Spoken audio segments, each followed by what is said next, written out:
Assalomu alaykum, hurmatli obunachilar. Bugun men baqlajonli rulet salat tayyorlamoqchiman. Buning uchun bizga baqlajon kerak bo'ladi. Tuzli suv, baqlajonni tuzli suvga parrak-parrak qilib kesib, ozgina qo'yib olishimiz kerak bo'ladi va bizga sir, kolbasa, pomidor, bodring orasiga qo'yish uchun tabga ko'ra o'zimiz masalliq tanlab olamiz. Birinchi ishni baqlajonni tozalab olishdan boshlaymiz. Ana baqlajonlarimizni tozalab oldik. Endi buni parrak-parrak holda kesib, tuzli suvga solib olamiz.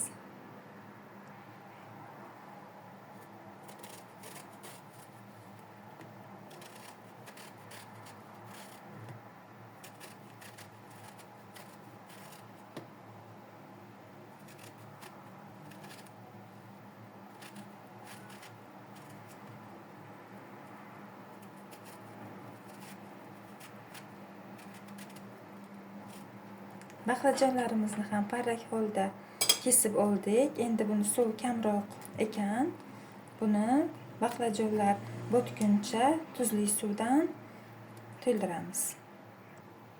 Baqlajonlar botguncha suv solib oldim. Albatta bu tuzli suv va bular ko'tarilib qolmasligi uchun idish qo'yib qo'yamiz.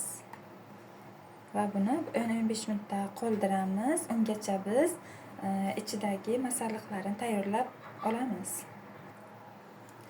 Ana men masalliqlarni bo'laklarga bo'lib oldim. Hammasini videoga uzoq bo'lib ketmasligi uchun olmadim. Menda bodring yo'q, ko'kat yo'q, lekin masallig'im to'liq emas deb men to'xtab qolmoqchi emasman. Shunda ham baqlajonli rulet salatimni tayyorlayman.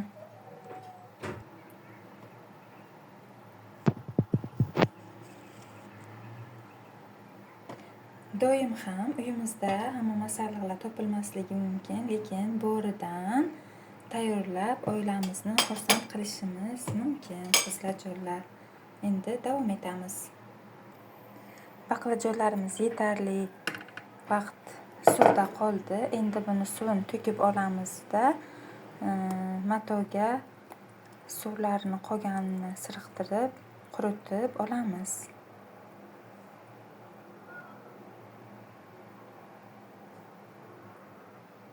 Baqlajonlarimiz tayyor. Ana hozir suvini to'kib olamiz buni. Baqlajonlarimizni matoga yoyib oldik. Endi buni mato bilan quritib olamiz hammasini. Videoni men kechasi olganim uchun tiniq tushmayotgan bo'lishi mumkin, lekin qo'ldan kelgancha harakat qilaman sifatli olishga. Shunday quritib olamiz.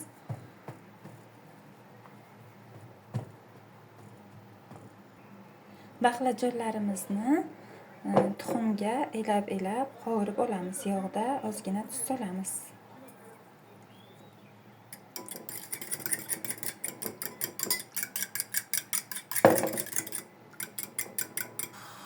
Yog'imiz qizigach, baqlajonlarimizni shunday bir tuxumga botirib olib, yog'da qizartirib pishirib olamiz. Birma-bir hammasini va keyin maydalagan masalliqlarimizni o'rab, rulet shaklida salat tayyorlab olamiz.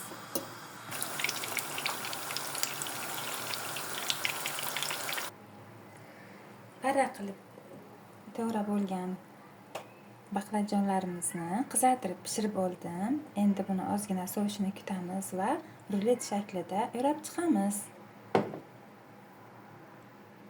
Baqlajonlarimiz biroz sovidi qizlar, foydalansak bo'ladi. Demak, baqlajonni olamiz. Bitta sir qo'yamiz. Bir parrak kolbasa qo'yamiz. Men shirin kolbasa ishlataman. Kolbasani o'rniga somoncha shaklida xuddi shunday siz go'sht ishlatishingiz mumkin, tovuq go'shti ishlatishingiz mumkin. Tabga ko'ra men endi hozir bor qo'limdagi narsalardan foydalandim. Bodring ishlatishingiz mumkin. Shunaqa rulet shaklida o'rab, chiroyli holga keltiramiz. Men bu juda ham yoqtiraman o'zim bu salatni. Uydagilarim ham yoqtirishadi. Xo'jayinimga juda ham yoqadi. Shu uchun tez-tez qilaman. Kanalimda buni boshqacharoq tayyor holdagisi bor, ko'rishingiz mumkin. Uni faqat tayyor holda olganman. Bunaqa tayyorlanish jarayonlari uzun video qilib olinmagan u. Qaranglar qanaqa chiroyli.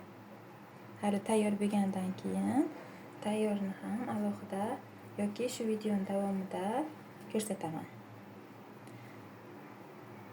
Xuddi shunday davom etamiz.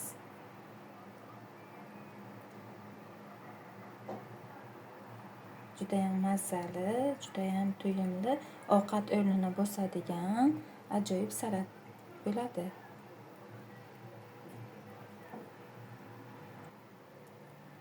Ana obunachilarim, bizni salatimiz tayyor. Baqlajonli rulletli salat. Buni chiroyli tarelkaga chiroyli qilib bezatib dasturxonga tortsa, judayam ishtahali, to'yimli, chiroyli salat chiqadi.